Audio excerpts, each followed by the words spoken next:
რატომ აქვთ გადამცემი ანძებს სხვადასხვა ფორმა?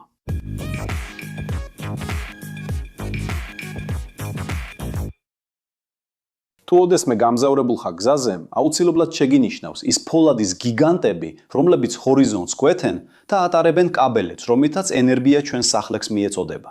ისინი ყველგან არიან, კვეთენ მთებს, ხეობებს და ურბანულ ტერიტორიებს. მაგრამ თუ ცოტა უფრო ყურადღებით დააკვირდები, საინტერესო რამეს შეამჩნევ. ისინი ერთიან ფორმას არ მიხვებიან. ზოგი ფართოა და გამძლე, ზოგი კი უფრო თხელი ჩანს და მიწაზე მიმაგრებული თხელ კაბელებზეა დამაგრებული. და არიან ისეთებიც, რომლებიც ნამდვილი მეტალის თავსატეხებივით გამოიყურებიან. მაგრამ დაფიქრებულ ხარ, ოდესმე რატომ ხვდებით ერთსა და იმავე გზაზე ასეთ განსხვავებულ კონსტრუქციებს? დღეს ჩაუღმავდებით ამ ანძების დიზაინის ტექნიკურ დეტალებს და გავიგეთ, რომ მეტალის თითოეულ მრუდს და დახრის თითოეულ კუთხეს ძალიან კარგად განსაზღვრული მათემატიკური და ფუნქციური მიზეზი აქვს. იმისათვის, რომ ამ მრავალფეროვნებას გავუგოთ, ჯერ უნდა გავიგოთ სინამდვილეში რას აკეთებს გადამცემი ანძა, გარდა იმისა, რომ უბრალოდ მავთულებს იჭერს. გადამცემი ხაზის მთავარი მიზანია ელექტროენერგიის გადატანა ძალიან მაღალი ძაბვით, რომელიც შეიძლება 500.000 ვოლტს ან კიდევ უფრო მეტს აღწევდეს. ამ ძაბვაზე ელექტროენერგიას ბუნებრივი მიდრეკილება აქვს, რომ იპოვოს ყველაზე მოკლე გზა მიწამდე. ამიტომ კოშკის პირველი ფუნქცია უზრუნველყოს უსაფრთხო მანძილი დენქვეშ მყოფ სადენებსა და მიწას შორის, ასევე შეინარჩუნოს თავად სადენები ერთმანეთისგან დაშორებული. შესაბამისად, კოშკის ფორმა არის განტოლების შედეგი, რომელიც აბალანსებს ელექტრულ უსაფრთხოებას და მექანიკურ განძლეობას, რაც საჭიროა ტონობით სადენების დასაჭერად ქარის, წვიმისა და ტემპერატურული ცვლილებების პირობებში. ყველაზე გავრცელებული ტიპი, რომელსაც ბრაზილიის პეიზაჟებში ხვდებით, ეგრეთ წოდებულ საკიდი ანძაა. როგორც სახელიდანვე ჩანს, მისი ფუნქცია მხოლოდ სადენების დაკიდება სწორი მონაკვეთების გასწვრივ ხაზზე.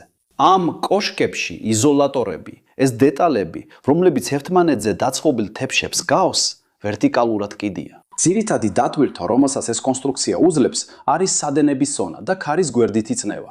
რადგან მას არ უწევს დიდი გრძივი დაჭიმვის ძალებთან გამკლავება, ანუ სადენი მთლიანად არ ეკაჩება კოშკს წინ ან უკან, ის შეიძლება იყოს უფრო მსუბუქი და ეკონომიური. აი რატომ ხედავთ გრძელ სწორ მონაკვეთებზე რამდენიმე კოშკს, რომლებიც იგივე თხელი და გამარტივებული ფორმისაა, რადგან აქ მთავარი მიზანია მხოლოდ მიწიდან უსაფრთხო სიმაღლის შენარჩუნება.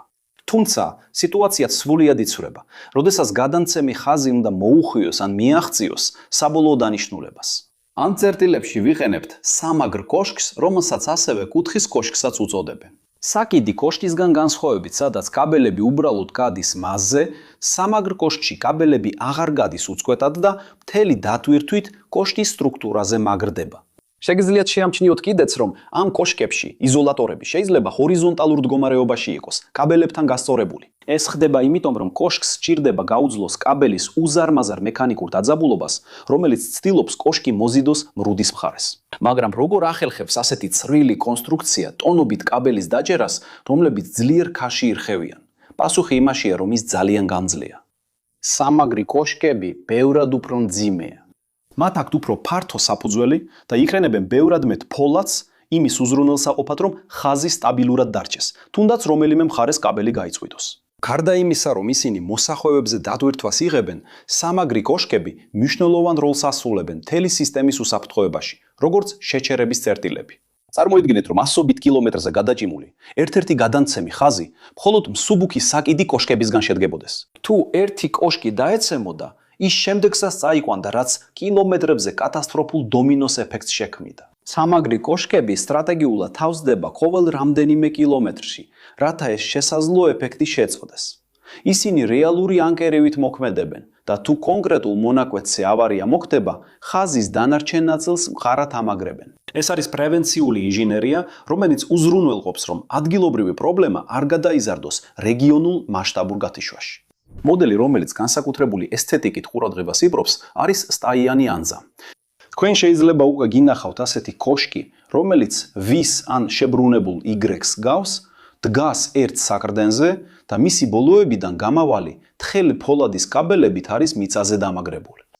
ეს კოშკები მასალების ეკონომიის ნამდვილი შედევრია, რადგან ფოლადის კაბელები, ეგრეთ წოდებულ სტაიები, იღებენ ქარის გვერდით ძალებსა და დაჭიმულობას. ცენტრალური ლითონის კონსტრუქცია ბევრად უფრო მსუბუქი შეიძლება იყოს. ისინი იდეალურია ბრტყელ და ვრცელ ტერიტორიებზე, სადაც დიდი ფოლადის ნაწილების ტრანსპორტირება ძვირი და რთული იქნებოდა. სტაიანი ანძა მარტივი ასაწყობია და ძალიან იაფი, მაგრამ აქვს ერთი პრობლემა. მას სჭირდება ბევრად უფრო დიდი მიწის ფართობი, რათა დამაგრების კაბელები უსაფრთხოდ იყოს დამაგრებული მიწაში.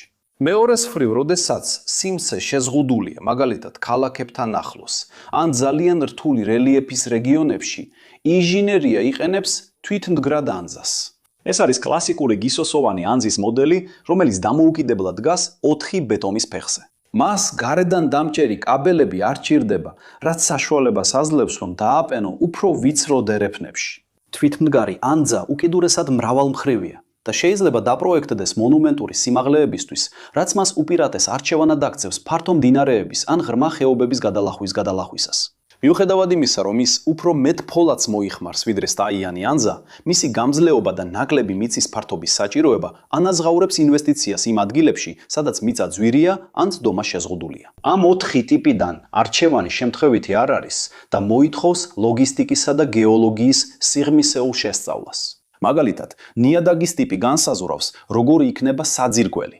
ქვიან ნიადაგზე უფრო მარტივია ანძის საკაბელოების დამაგრება, მაშინ როცა ქვიშიან ან რბილ ნიადაგზე თვითმდგარი ანძა ღრმა ბეტონის სადირკვლით შეიძლება ერთადერთი შესაძლო გამოსავალი იყოს. გარდა ამისა, ინჟინერიამ კოროზიას უნდა გაითვალისწინოს. სანაპირო რეგიონებში მარილიანი ჰაერი სწრაფად აზიანებს ფოლადს, რაც უფრო გამძლე ცხელი გალვანიზაციის პროცესებს საჭიროებს. ან თუნდაც ისეთი ფორმების გამოყენება, რომლებიც ამარტივებს მოვლასა და დამწავის აღებავის წასმას. წლების განმავლობაში ყოველი დეტალი, კუთხოვანი პროფილების, სისქიდან დაწყებული, გამოყენებული ხრახნების ტიპით დამთავრებული, ისეა გათვლილი, რომ კონსტრუქცია მინიმუმ 50 წელი გაძლოს კრიტიკული დაზიანებების გარეშე. კიდევ ერთი საინტერესო ფაქტორია ქარის გავლენა დიზაინზე. შენიშნე, რომ კოშკები ყოველთვის ღიაა, სავსეა ცარიელი სივრცეებით ფოლადის ღერებს შორის. ეს მხოლოდ მეტალის ეკონომიისთვის არ კეთდება.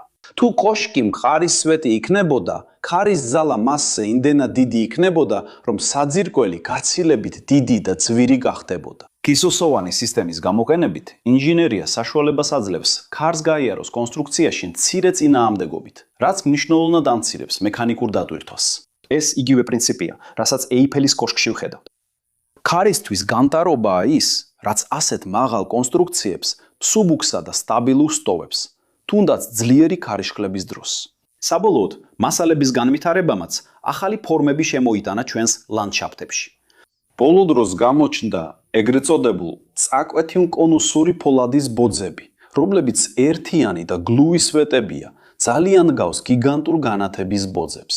ისინი ძირითადად გამოიყენება ურბანულ ტერიტორიებზე, რადგან იკავებენ ძალიან მცირე არეალს მიწაზე და აქვთ ნაკლები ვიზუალური გავლენა. ამიტომ უფრო თანამედროვეებად ითვლებიან. მიუხედავად იმისა, რომ მათი წარმოება და ტრანსპორტირება უფრო ძვირი არ არის, მათი კონცენტრირებული წონის გამო ისინი აჩვენებენ, როგორ ერგება ინჟინერია ყოველთვის საზოგადოების საჭიროებებს, ცდილობს დააბალანსოს ტექნიკური ეფექტიანობა ვიზუალურ ჰარმონიასთან და ხელმისაწვდომი სივრცის გონივრულ გამოყენებასთან.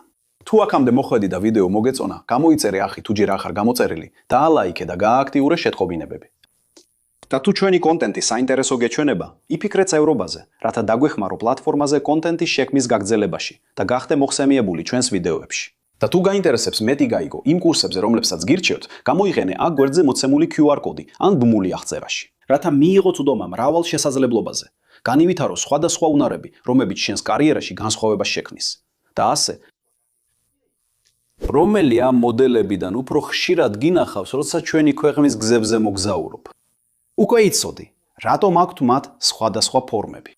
დატოვე შენი პასუხი კომენტარებში და გავაგზავნოთ ეს საუბარი. აქ გვერდით არის 2 საინტერესო ვიდეო, რომლებიც აუცილებლად უნდა ნახო, რომ გააფართო შენი ცოდნა და დააკმაყოფილო შენი ცნობის მოყვარეობა. თუ გინდა რომ დაგვეხმარო, დაალაიქე ვიდეო, გამოიწერე არხი, გააქტიურე შეთხოვინებები და იფიქრე არხის წევრობაზე. ეს იყო ყველაფერი ხვალამდე ინჟინერიის მოყვარულებო. დიდი მოკითხვა და მომავალ ვიდეოში გნახავ.